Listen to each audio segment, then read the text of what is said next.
Hi everyone, it's Evangeline here at etrailer.com, and today we are looking at our Kuat Sherpa 2.0 2-bike rack here on our 2017 Toyota RAV4. Now this is an awesome bike rack if you are looking for something that's compact, easy to use, and has all the nice premium features. Now one of its features is that it can tilt away, and to do so, there's a lever right over here. You need to pull, and then it just glides down like that. And you'll want it in that position so that you can access your hatch. So you can see how there's space between our door and our bike, allowing to get into our trunk, maybe put stuff away, grab our bike helmets or our bags without having to take our bike off, which is pretty nice. Now to lift it back into position, you just lift it back into position like that, and it snaps into place. Now the way our bike is mounted to this bike rack is by this wheel strap over here and this clamp onto the front wheel. So if you want to take it off, you start at the wheel strap, press that button, pull that strap out of the way, and then hold onto your bike as you do so. Press the button for that wheel mount and push it out of the way. Then you can lift your bike up just a little bit and you are ready to go on a bike ride.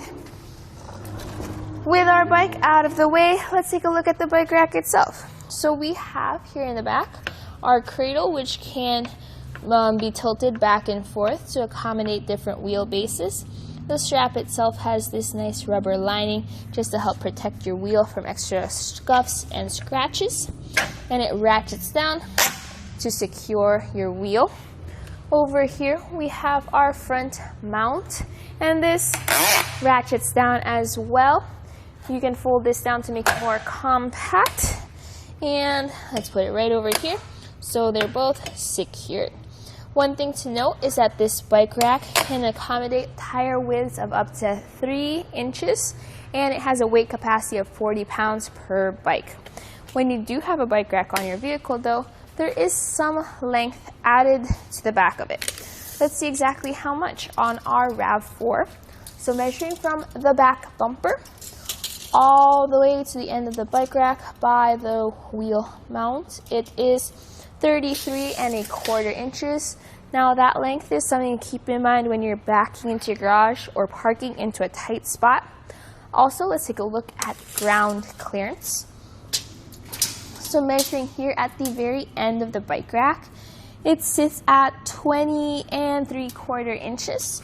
Now measuring for ground clearance over here by the shank, it sits at 11¾ inches. So there is a little bit of a rise there in case you're worried about ground clearance. That's something to think about when you're going up a steep incline like a driveway or a hill. Now you can fold this up, and to do so you pull on this lever and then you fold it up and it snaps into place. So let's take some measurements with it here in the folded up position. Measuring from our back bumper all the way to the end, it is 16 inches, big difference compared to when it was folded down. And for measuring with the clearance between our bike rack and our vehicle, it is 5 inches. Now this bike rack fits into 2-inch hitch receivers if you have a 2-inch solid shank. If you have an 1¼ hitch receiver, you can get the version that has an 1¼ shank. Now it's exact same bike rack, just a different shank size. It comes with this hitch pin lock.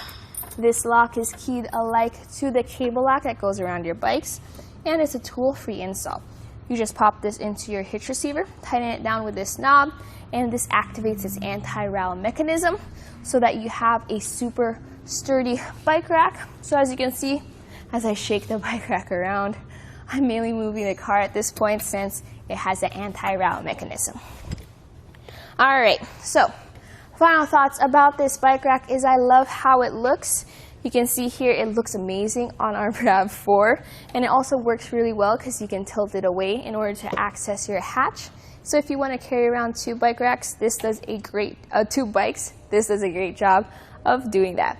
So that was a look at the Kuat Sherpa 2.0 bike rack here on our 2017 Toyota RAV4. This is our test course. Let's start with the slalom. This shows side-to-side action, such as turning corners or evasive maneuvering.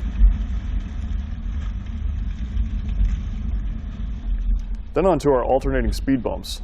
This shows twisting action, such as hitting curbs, potholes, road debris, or uneven pavement. And last of all, the solid speed bumps. This shows up and down action, such as driving through a parking lot or parking garage, or driving in and out of a driveway.